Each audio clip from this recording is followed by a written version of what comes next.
এই জন্য আমার মায়া বিশ্ব নবী রাহমাতুল লিল আলামিন বলেন, সাহাবীরা রে, শুধু গাছ হয়ে যায় তা নয়, ওই গাছের ছায়া এত পরিমাণ লম্বা হয়, যদি একজন যুবক একটা তেজি ঘোড়া নিয়ে 100 বছর পর্যন্ত দৌড়ায়, তথাপি জান্নাতের গাছের ছায়া শেষ করতে পারবে না। আরো জোরে এখন, জান্নাতের গাছের ছায়া যদি এত লম্বা হয়, জান্নাতের গাছের ফল কতটুকু লম্বা জানার দরকার আছে নি? আরো জোরে এখন, আল্লাহর নবী বিশ্ব নবী রাহমাতুল লিল আলামিন একদিন নামাজের মধ্যে হাত বাঁধলেন। নবীজি নামাজের মধ্যে হাত বাঁধিয়া আবার সামনে হাত বাড়াইলেন। সাহাবীরা বলেন, ইয়া রাসূলুল্লাহ, ইয়া হাবিবাল্লাহ, নবী গো, আজ থেকে কি আমরা নামাজের মধ্যে হাত বাঁধিয়া সামনে হাত বাড়াইতাম নে? সাহাবায়ে কেরাম এই কথা বলার পরে আল্লাহর নবী কয়, কেন সামনে হাত বাড়াইবা? সাহাবীরা বলেন, নবী গো, আপনি তো বলেছেন সল্লু কামা রাআইতুমুনি উসাল্লি। ও আমার সাহাবীরা, আমি নবী যেমন ভাবে নামাজ পড়েছে ওইভাবে তোমরা নামাজ পড়বা। নবী গো, আপনি নামাজের মধ্যে হাত বাঁধিয়া সামনে কেন হাত বাড়াইলেন? আল্লাহর নবী কয়, সাহাবীরা রে, আমি নবী যখন নামাজের মধ্যে দাঁড়ায় তখন তাকায়া দেখি মহান আল্লাহর জান্নাত আমি নবীর সামন দিক দিয়ে আসা যাওয়া করে। আরো জোরে এখন, রে আমার সাহাবীরা, আল্লাহর জান্নাত আমি নবীর সামন দিক দিয়ে আসা যাওয়া করে। আমি নবী তাকায়া দেখি আল্লাহর জান্নাতের ভিতরে এত দামি দামি নাজার নিয়ামত, এত লম্বা লম্বা আঙ্গুরের সরা, এত লম্বা লম্বা কমলার সরা। আমি নবী দেখিয়া লোভ সামলাইতে পারলাম না। চেয়েছিলাম আমার উম্মতের জন্য কিছু আঙ্গুরের সরা নিয়ে যাব। আল্লাহ জান্নাতের আঙ্গুরের সরা নিয়ে গেলেন আর বলেছেন, নবী গো, আঙ্গুরের সরা আপনাকে দান করা হবে, এই জন্যে তো আপনাকে পৃথিবীতে পাঠাইলাম বাশীরা ওয়া নাযীরা। আপনি আপনার উম্মতদেরকে সুসংবাদ জানায়া দেন, যারা সুবহানাল্লাহ আলহামদুলিল্লাহ দুনিয়াতে আমল করবে, আমি আল্লাহ তাদের জন্য জান্নাতের ভিতরে এমন দামি দামি নিয়ামত তৈরি করে রেখেছি। নবী কয়, সাহাবীরা, এক একটা আঙ্গুরের সরা কত লম্বা জানো? একটা কাক যদি 100 বছর পর্যন্ত উড়াল পারে তথাপি জান্নাতের গাছের আঙ্গুরের সরা শেষ করতে পারবে না। আরো জোরে করে সুবহানাল্লাহ, সুবহানাল্লাহ। এখন বলা দরকার আছে না নাই? যাই হোক, এই ফজিলত কইলে আরো বহু গুণ যাবে। আসেন আমরা আলোচনায় ঢুকি। আমি আপনাদের সামনে সূরা দুহা তেলাওয়াত করেছি। যে সূরাটা নাজিল হয়েছে মক্কায়। কোথায়? আরো জন এখন কোন জায়গায়? কথা বলতে হবে আমার সাথে। আপনারা, আমি একাই কথা কুমার, আপনারা কইবেন না। আর মনে করুন যে গত কয়েকদিন আগে 25 তারিখে খেলার মাঠে ল্যাংডা ফ্যান্ডা হয় না, ছিল বুঝছি না, গানের ফ্যান্ডেল হয়েছে না, হেই নয় আওয়াজটি হেই বাইর বেরিয়ে একটা লারামালে করে যুবক আর বৃদ্ধ নাই,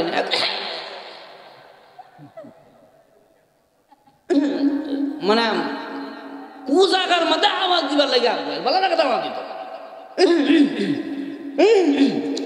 এই সূরা মক্কায় যখন নাজিল হলো তখন মক্কার অবস্থাটা এমন ছিল, মুসলমানের সংখ্যায় ছিল কম, বেঈমানদের সংখ্যা ছিল বেশি।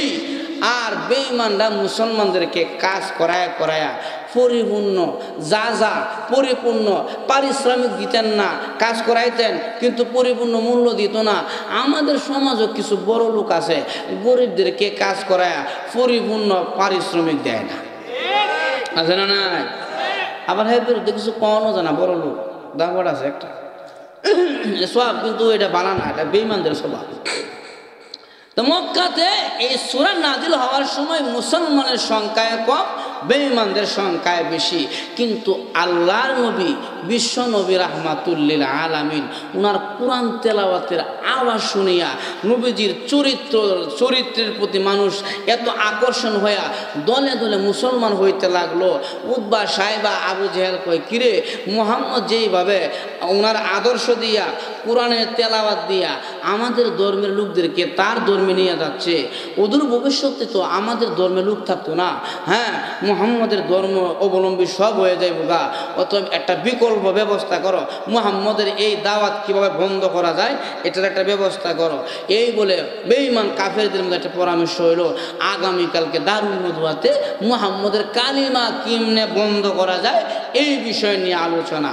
আগামীকালকে মিটিং ডাকলেন আবু জেহেল, সবাই মিটিংয়ের মধ্যে আসছে। আসার পরে আবু জেহেল ভাষণ দিছে, আজকের বিষয়বস্তু হইল গা মুহাম্মদের কালিমা যে কোনো মূল্যে হোক বন্ধ করতে হইব, আর না হয় আমাদের ধর্মে লোক থাকবে না, সব চলে যাচ্ছে তার ধর্মে। এই কথা বলার পরে ওই মজলিস থেকে একজন দাঁড়াইছে, পাতি নেতা, নাম তার নজর ইবনে হারেস।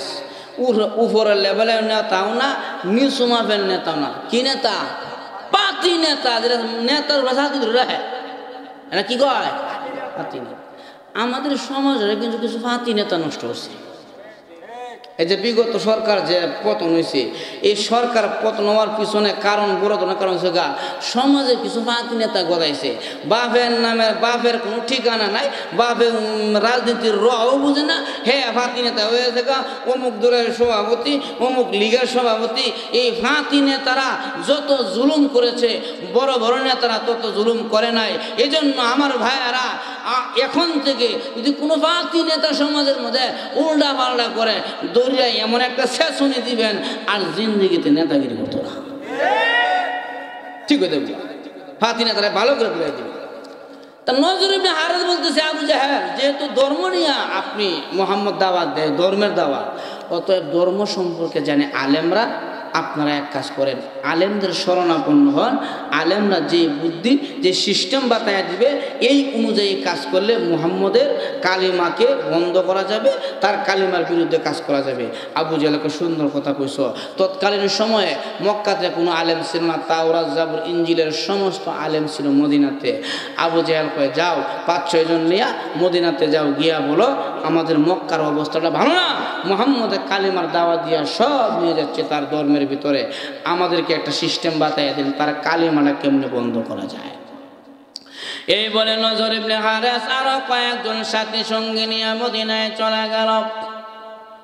মদিনাতে যাইয়া মদিনার আলেমদের শরণাপন্ন হয়ে গেলেন আর বললেন, মদিনার আলেমেরা গো, আমাদের মক্কার অবস্থা বেশি একটা ভালো না।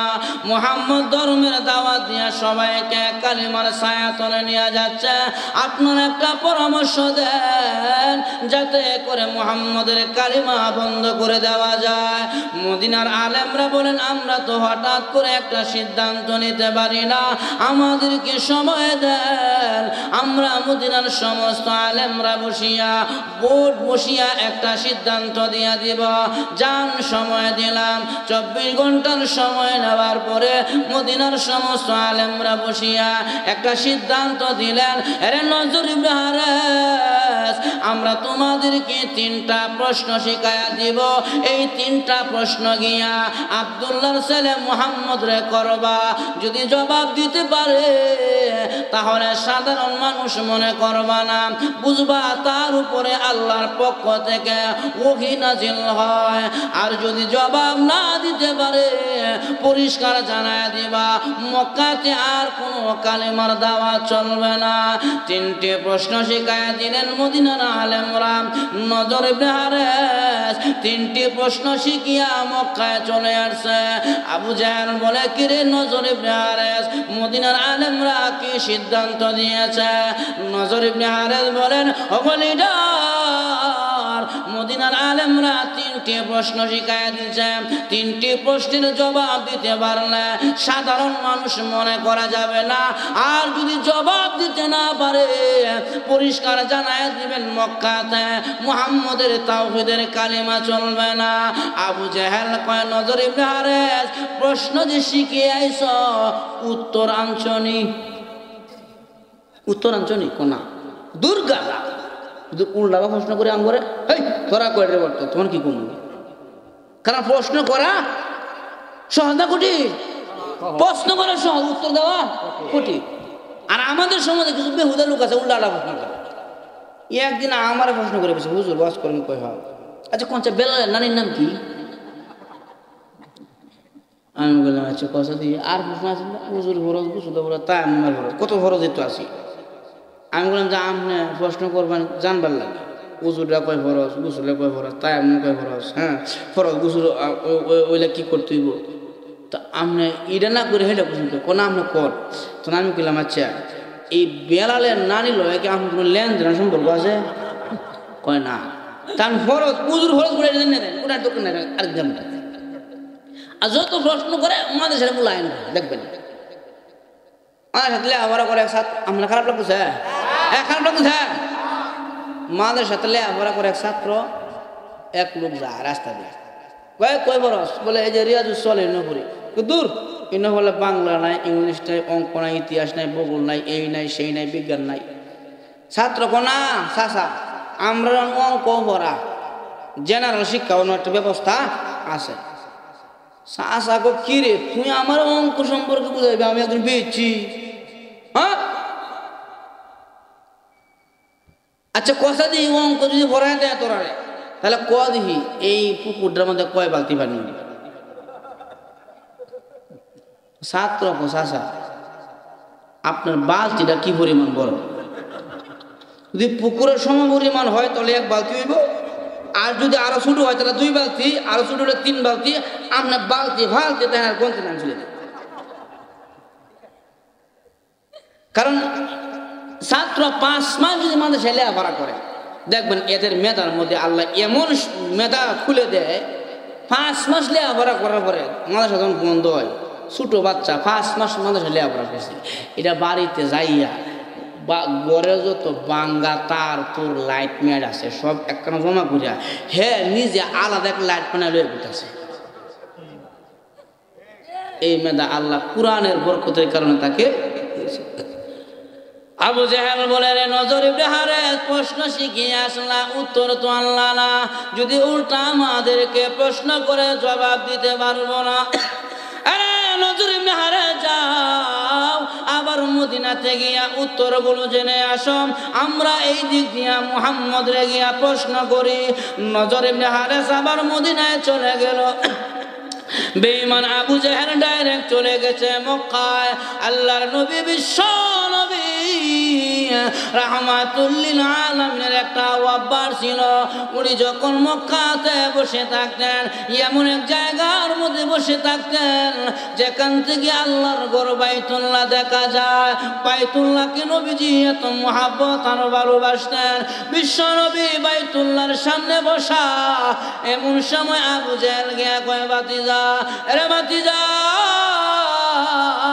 তুমি তো কালিমার দাওয়াত দিয়া আমাদের ধর্মের লোকদেরকে তোমার ধর্মে নিয়ে যাচ্ছ, ভাতিজা রে আজকে তোমার 3টি প্রশ্ন করব, যদি জবাব দিতে পারো তোমার কালিমা মক্কায় চলবে, আর যদি জবাব না দিতে পারো মক্কাতে তোমার কালিমা চলবে না।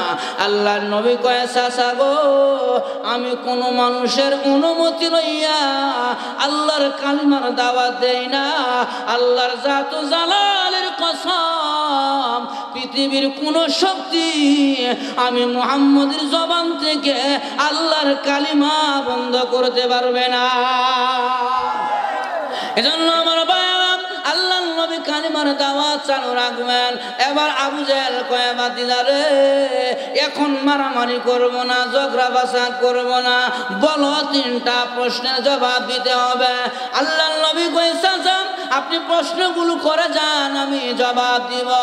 এবার আবু জাহেল বলে মুহাম্মদ পৃথিবীতে এমন একজন মানুষের আগমন হয়েছে যে লোকটা সূর্য উদিত স্থান থেকে নিয়ে সূর্য অস্তমিত স্থান পর্যন্ত তামাম দুনিয়া সফর করেছে, ওই লোকটাকে কোরআন থেকে জানতে চায়।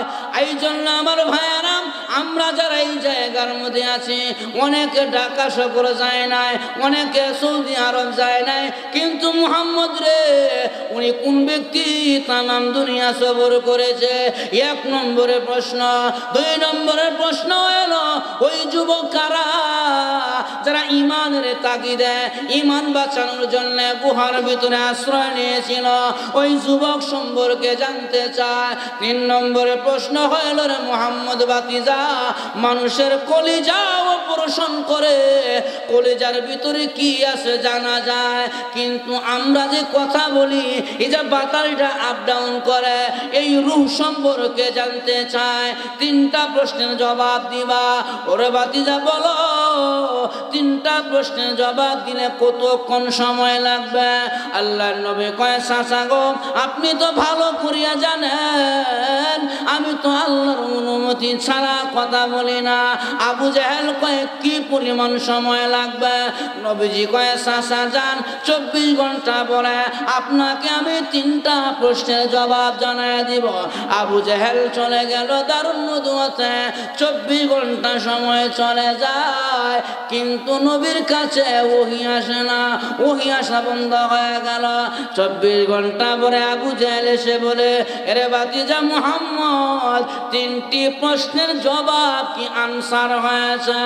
নবী কয়, না আমার কাছে তো এখনো ওহী আসে না, ওহী ছাড়া তো আমি কথাও বলতে পারি না। এবার আবু জাহেল কয়, বুঝতে পেরেছি এতদিনে আব্দুল্লাহর ছেলে মুহাম্মদ ধরা খেয়েছে, এখন আর কথা বলতে পারে না, এতদিনে আটকা পড়েছে। এই বলে আবু জাহেল দৌড়ায় গেল দারুন নদুয়াতে। তাদের লিডারদের কাছে গিয়ে কয়, শুনছ আব্দুল্লাহর ছেলে মুহাম্মদ ধরা খেয়েছে, বাধা প্রদান করেছি, আটকা পড়েছে, জবাব দিতে পারে না। নবীর বিরুদ্ধে দারুন নদুয়া থেকে মিছিল বের হয়ে গেল আল্লাহর নবীর বিরুদ্ধে। নবীজি অপেক্ষায় আছে, কেন ওহী আসে না?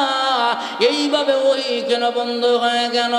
এইভাবে একদিন আর 2 দিন নয়, যখন নাকি দিন যাইতে লাগলেন, নবীজির চাচি উম্মে জামিল আল্লাহর নবীর কাছে গিয়ে কয়, বাতিজা তোমার কাছে যে শয়তান ডাইতো, এই শয়তানের আওয়াজ কি বন্ধ হয়েছে? কোন নাউজুবিল্লাহ।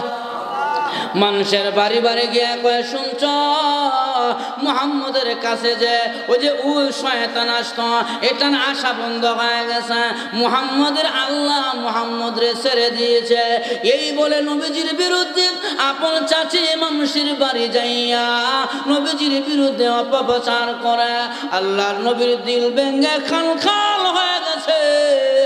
নবীজি কয়ে, কিরে আমার আপন লোকেরা যদি আমার বিরুদ্ধে এইভাবে অপপ্রচার করে, আমি কেমন করে কালিমার দাওয়াত দিব? আল্লাহর নবী কথা বলে না, মনে বড় ব্যথা। একদিন আর 2 দিন নয়, 14 দিন ওহী বন্ধ থাকার পরে 14 দিনের মাথায় আল্লাহর নবী লম্বা একটা সাজদা জমিনের মধ্যে দিয়া দিলেন, মাথা জমিন থেকে উঠায় না। আমার আল্লাহ ডাক দেয়া কয়, জিবরাইল রে আমার বন্ধুরে আর কাঁদায়ও না, যাও আমার বন্ধুর উপরে সান্ত্বনামূলক সূরা দুহা নাজিল করে দাও। যাও আমার বন্ধুর কাছে সূরা দুহা নিয়ে যাও। জিবরাইল ডাইরেক্ট চলে আসছে আল্লাহর নবীর কাছে, সূরা দুহা নাজিল করে জানায় দিছে, নবী গো সান্ত্বনা দিচ্ছে আল্লাহ আপনাকে সূরার মাধ্যমে। নবী কয়, জিবরাইল আইছো তো, দেরি করলা কেন? মক্কার লোকেরা আমার প্রশ্ন করছে, আমি যে উত্তর আল্লাহর অনুমতি ছাড়া দিতে পারি, দেরি করলা কেন? আল্লাহর নবী কথা বলার পরে জিবরাইল কয়, নবীকে দেরি কে লাগিয়েছে এটা জানবার আগে একখান কোরআন আয়াত জেনে নিন। আল্লাহ কোরআনে বলছেন, ইন্নী ফাইলুন যালিকা গাদা ইল্লা আইয়াশা আল্লাহ। নবী গো কোনো কিছুর প্রতিশ্রুতি দেওয়ার আগে ইনশাআল্লাহ বলতে হয়। আপনি যে বলছেন 3টা প্রশ্নের জবাব 24 ঘন্টা পরে দিবেন, ইনশাআল্লাহ বলছিলেন না। এই জন্য আল্লাহ 14 দিন ওহী বন্ধ করিয়া আপনাকে ইনশাআল্লাহ সবক শিক্ষা দিয়েছে। কি দিছে? ইনশাআল্লাহ বলা দরকার আসেনি? কোন সময় কইবেন? আমাদের সময় ইনশাআল্লাহ জায়গা মতো বলা। দাদা মসজিদের বারান্দা বই রয়েছে, তো সুইটান পাশে নাতি বাজারও দাদা কই যাস বাজারও গেল লাগি কয়টা খাসি আনতে দাদা কদে খাসি আনবে বলা কথা ইনশাল্লাহ কদর আছে না ইনশাল্লাহ বলা নবীর সুন্নত কাজ করার আগে ইনশাল্লাহ বলতে হয় নাতি কয় ইনশাল্লাহ কি দরকার পকেটও টাকা আছে বাজারও খাসি আছে ইনশাল্লাহ কি দরকার দাদা কয় দেখ নবীর সুন্নত হলো কোনো কাজ করলে প্রতিশ্রুতি দিলে ওয়াদা দিলে ইনশাল্লাহ বললে কাজের মধ্যে বরকত যাক তোর পকেটে টাকা আছে বাজারে খাসি আছে বলবি না তোর ব্যক্তিগত বিষয় সন্ধ্যাবেলা মাগরিবের নামাজ পড়ে দাদা যখন আবার তসবির আনতেছে এই বেচার নাতি আবার বাজার থেকে আইতেছে চেহারাটা কালো দাদা কয় কিরে খাসি আনছস নাতি কয় ইনশাল্লাহ টাকা চুরে নিয়ে গেছে এখন ইনশাল্লাহ যাই দূর গাদা এখন ইনশাল্লাহ ইনশাল্লাহ বলতে হয় কোনো কাজের প্রতি ইনশাল্লাহ নবীজি আপনি যে বললেন 24 ঘন্টা পরে জবাব দিবেন ইনশাল্লাহ বললেন না আল্লাহ নবী কয় জিবরাইল ইনশাআল্লাহ আমি বলি নাই ভুলে গিয়েছিলাম তৎক্ষণাৎ তো ওহী নাজিল করে আমার ইনশাআল্লাহর সবকটা শিক্ষা দিলেই তো হতো জিবরাইল কয় নবী গো সহজে যে জিনিস পাওয়া যায় এটার মূল্যায়ন থাকে না কষ্ট করে যেটা অর্জন করা হয় ওইটার মূল্যায়ন হয় বেশি জোরে কোন ঠিক না বেঠিক এজন্য আমার ভাইরা নবীকে আল্লাহ তাআলা 14 দিন ওহী বন্ধ রাখিয়া ইনশাআল্লাহর সবক শিক্ষা দিয়েছে যাতে করে উম্মতেরা ইনশাআল্লাহর সুন্নতটা না ভুলে এজন্য আগামী কালকে অমুক কাজটা করব ইনশাআল্লাহ আল্লাহ চায় তো আল্লাহ চাইলে হবে মালিক না চাইলে শত চেষ্টা করলেও হবে না আরো জোরে এখন 16 বছর জালিম সরকার দেশের মধ্যে জুলুম করেছে 24-এর 5 আগস্ট আল্লাহর আসমানে ফয়সালা হয়ে গেছে বাংলাদেশের সর্বস্তরের মানুষ আন্দোলন করিয়া তাকে গদি থেকে নামাইয়া পালাইয়া বাংলাদেশে যাইতে বাধ্য করবে গেছেনি আল্লাহ চাইলে হয় না চাইলে হয় না ওয়া মা তাশাউনা ইল্লা ইয়াশাআল্লাহ ইল্লা ইয়াশাআল্লাহু রাব্বুল আলামিন আল্লাহ রাব্বুল আলামিন যদি চায় তাহলে হবে বান্দার কোনো কামানিয়াত নাই এইজন্য আমার ভাইরা আল্লাহর নবী বিশ্ব নবী রাহমাতুল লিল আলামিন কে জিবরাইল কয় নবী গো যেহেতু মক্কার লোকেরা আপনাকে কষ্ট দিয়েছে 14 দিন ওহী বন্ধ থাকার কারণে এই জন্য মহান আল্লাহ সূরা দুহা নাজিল করে আপনাকে সান্ত্বনা দিবে আপনাকে সান্ত্বনা দিবে খুশি করবে আল্লাহ কয় দুহা আলোকিত সূর্যের কসম দুহা মানে আলোকিত সূর্য এশরাকের সময় যে সূর্যটা সকালবেলা উদিত হয় আলোকিত সূর্যের কসম ওয়াল্লাইলি ইযা সাজা গভীর রজনীর কসম গভীর রাতের কসম মা ওয়াদ্দাকা রাব্বুকা ওয়া মা ক্বালা নবী গো উম্মে জামিল বলেছিল আল্লাহ আপনাকে ছেড়ে দিয়েছে আল্লাহ কয় না মা ওয়াদ্দাকা রাব্বুকা ওয়া মা ক্বালা আমি আল্লাহ আপনাকে ছেড়েও দেই নাই আপনার প্রতি রাগ করি নাই অসন্তুষ্টিও হয় নাই যেহেতু তারা আপনাকে কথা বলে আপনাকে কষ্ট দিয়েছে এই জন্য আমি আল্লাহ ওয়ালাল আখিরাতু খায়রুল লাকা মিনাল উলা নবী গো দুনিয়ার চাইতে আখিরাতের কিছু নিয়ামত দিয়া আমি আল্লাহ আপনাকে খুশি করে দিলাম আখিরাতের কিছু নিয়ামত দান করলাম যে নিয়ামতগুলো আদম থেকে নিয়া ঈসা নবী পর্যন্ত কোন পয়গম্বর আমি আল্লাহ দান করে নাই আমার ভাইরা আখিরাতের নিয়ামতের মধ্যে অন্যতম একটি নিয়ামত হলো ওগো নবীজি মক্কার লোকেরা যেহেতু ওহী বন্ধ থাকার কারণে আপনাকে কষ্ট দিয়েছে এজন্য আখিরাতের নিয়ামতের মধ্যে 1 নম্বরের নিয়ামত হলো আমি আল্লাহ আপনাকে কাউসার দান করলাম এটা এমন একটা কুয়া গো নবীজি আপনার উম্মত যদি একবার এই কাউসারের পানি পান করতে পারে 50,000 বছর সূর্যের নিচে দাঁড়ায় থাকবে, তথাপি পানির পিপাসা লাগবে না। যেহেতু কষ্ট দিছে আপনাকে কাউসার দিলাম। তাফসিরে আসছে খৈরে কাসির, একটি কল্যাণময় বরকতি কুয়ার নাম হলো হাউজে কাউসার। নবী গো, যেহেতু তারা কষ্ট দিছে আপনারে, আল্লাহর নবী গো, আপনাকে আমি আল্লাহ কাউসার দান করলাম, আপনি আপনার উম্মদেরকে কাউসারের পানি পান করাবেন। আমরা কাউসারের পানি পান করার ইচ্ছা আসেনি? আর কোনো ইচ্ছা আসেনি? মান না করা যেত না। আমরা খারাপ লাগতেছে, খারাপ লাগতেছে। এই হাউজে কাউসারের পানি পান করলে দুইটা জিনিস লাগবে, দুইটা জিনিস ছাড়তে হবে। কয়টা জিনিস? এক নম্বরে শিরিক করা যাবে না, বেদাত করা যাবে না। কি করা যাবে না? শিরিক করা যাবে না, বেদাত করা যাবে না। সহজে বোঝায়, শিরিক বলা হয় আল্লাহর সমকক্ষ অন্য কাউকে দাঁড় করে দেওয়া। আল্লাহর সমকক্ষ অন্য কাউকে দাঁড় করে দেওয়া। যেমন আমাদের সমাজে একটা কুফরি মতবাদ আছে যে সমস্ত শক্তির অধিকারী হলো জনগণ। একটা কথা কয় না, গণতন্ত্র দেশ, সমস্ত শক্তির অধিকারী জনগণ। আচ্ছা, সমস্ত শক্তির অধিকারী জনগণ না আসমানওয়ালা? আর জনগণ কে? ইন্নাল্লাহ আলা কুল্লি শাইইন। এক নম্বরে শিরিক করা যাবে না, আল্লাহর সমকক্ষ কাউকে দাঁড় করানো যাবে। আল্লাহ রাগ হয়। আপনি বলতে পারেন আল্লাহ রাগ হয় বলে, হয় দুনিয়াতে আপনিও তো বরদাস্ত করবেন না। আশিক সবাই বলছেন দুনিয়াতে তো আপনিও বরদাস্ত করবেন না। কারণ আপনার বউ যদি তরকারির মধ্যে এদিকে তাকান, তরকারির মধ্যে লবণ বেশি দেয়, আর যদি জামাই কয় তরকারি লবণ বেশি থেকে লাগি, তখন কবে যা বুঝতাম পারছি না, লবণ বেশি হয়েছে, মাফ করে দাও। জামাই মাফ করে দিলাম। পরের দিন হলুদ বেশি হয়েছে, জামাই ধমক দেওয়ার পরে বুঝতে পারছি না, কথা বলছিলাম পাশে কোনো মহিলার সাথে, বেশি হলুদ হয়েছে, মাফ করে দাও, তো মাফ করে দিলাম। 3 নম্বর দিন জাল বেশি হয়েছে, জামাই ধমক দেওয়ার পরে মাফ করো, আমি তো বুঝতে পারছি না জাল বেশি হয়েছে, যাও মাফ করে দিলাম। 4 নম্বর দিন বেড়া ওয়াজের থেকে গিয়া দেখা বেটা বল লোক আর বেটা হয়ে রয়েছে। অন যদি জামাই কিরে এটা কেডা, পার্টনার কেডা, বুঝতাম পারছি না, মাফ করে দাও। মাফ করবো? এরা দৌড়ে শুনে মুড়ি দৌড়ে কোমর 3টা মুড়া দেখো, তোরা তালাক, তোর মারে তারা তো 14 গোষ্ঠী তালাক।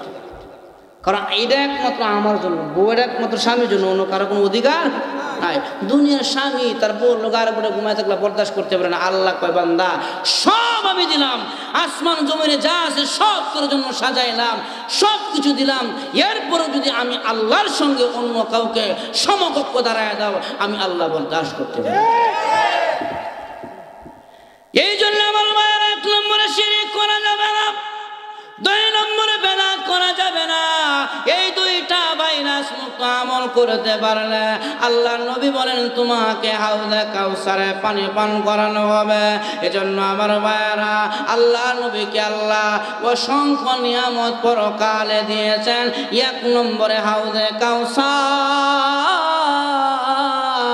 2 নম্বরে যে নিয়ামতটা আল্লাহ তাআলা নবীকে দান করেছেন, নবী গো আমি আল্লাহ হাশরের দিন সবাইকে যার যার জায়গা থেকে উঠাবো। সমস্ত নবীরাম, সমস্ত উম্মতেরা যার যার জায়গা থেকে উলঙ্গ অবস্থায় হাশরের মাঠে উঠিয়া হাশরের মাঠের দিকে আগাইতে থাকবে। কিন্তু আমি আল্লাহ আপনাকে আপনার জায়গা থেকে উলঙ্গ অবস্থায় উঠাবো না। নবীজি আমি আল্লাহ আপনাকে আপনার জায়গা থেকে জান্নাতি পোশাক পরিধান করাইয়া আপনাকে আপনার জায়গা থেকে উঠাবো। সমস্ত লোকেরা হেঁটে হেঁটে হাশরের মাঠে যাবে, আপনি নবী কিন্তু হেঁটে যাবেন না। আমি আল্লাহ আপনার জন্য এমন একটা বাহনের ব্যবস্থা করে রেখেছি, যে বাহনটা ইয়াকুত পাথর দ্বারা, এই যে বাহনটা হীরা মণি মুক্তা খচিত বাধাই করা থাকবে, ওই বাহনের মধ্যে আপনি আরোহণ করবেন। শুধু তাই নয়, ওই বাহনের মধ্যে লাগাম থাকবে। আল্লাহ নবী কয় প্রভু হে, দামি বাহনের লাগাম কে টানবে? আমার আল্লাহ কয় আপনি নির্ধারণ করেন। নবী কয় না, আমি যদি কোনো সাহাবীর নাম বলে অন্য সাহাবীরা মনে মনে কষ্ট পাইবে, আপনি বলে দেন আমার দামি ঘোড়ার লাগাম কে বহন করবে। আবার আল্লাহ কয় নবী গো, আপনার এতগুলো সাহাবীর ভিতরে ওই দিন দামি সোয়ারির লাগাম ধরবে আফ্রিকার দেশের কালো বেলাল, আপনার মসজিদে নববীর মুয়াজ্জিন বেলাল আপনার ঘোড়ার লাগাম ধরবে। শুধু তাই নয়, আপনাকে মক্কার লোকেরা কষ্ট দিয়েছে, আমি আল্লাহ আপনাকে সম্মানিত করলাম, সম্মান বাড়াই দিলাম, আপনাকে খুশি করলাম। হাসরের মাঠ থেকে সমস্ত নবীরা জান্নাতের গেটে যাবে, গিয়া দেখে তালা ঝুলানো আছে। জান্নাতের প্রহরীকে ডাক দিয়া বলবেন, আরে জান্নাতের পাহারাদার, তালা কেন ঝুলাইয়া রাখলা, তালা খুলে দাও। বলে তোমরা কারা? বলে আদম থেকে নিয়ে ঈসা নবী পর্যন্ত আমরা সমস্ত পয়গম্বরেরা জান্নাতের গেটে দাঁড়ায় আছি। জান্নাতের ভিতর থেকে আওয়াজ দিবে, তালা বাহিরে, চাবি তো আমাদের হাতে নয়। এবার তারা বলবে চাবি কার হাতে? বলে চাবি তো বিশ্ব নবীর হাতে। আল্লাহ নবী কি এখনো আসেন নাই? বলে না, উনি তো এখনো আসেন নাই। উম্মতের জন্য নবীজি কাঁদে, নবীর কানে সংবাদ পৌঁছে দেওয়া হবে। আল্লাহ নবী দামি ঘোড়ার উপরে আরোহণ করিয়া জান্নাতি পোশাক পরিধান করিয়া, ডান দিকে আবু বকর, বাম দিকে উমর নিয়া আফ্রিকার জঙ্গলের কালো বেলাল নবীজির ঘোড়ার লাগাম ধরে ধরে জান্নাতের গেটের চাবি খুলিয়া আমার নবীর সঙ্গে আল্লাহর তৈরি জান্নাতের ভিতরে ঢুকে যাইবে। ওয়ালাল আখিরাতু খায়রুল লাকা মিনাল উলা। নবী গো, যেহেতু তারা কষ্ট দিয়েছে, এই জন্য আমি আল্লাহ আখিরাতের এই সমস্ত নিয়ামত দিয়া আপনার মনটাকে খুশি করে দিলাম। অনেক লম্বা আলোচনা, অত লম্বা আলোচনা করার সময় নাই, আমার পরবর্তী হুজুর আয় বসে।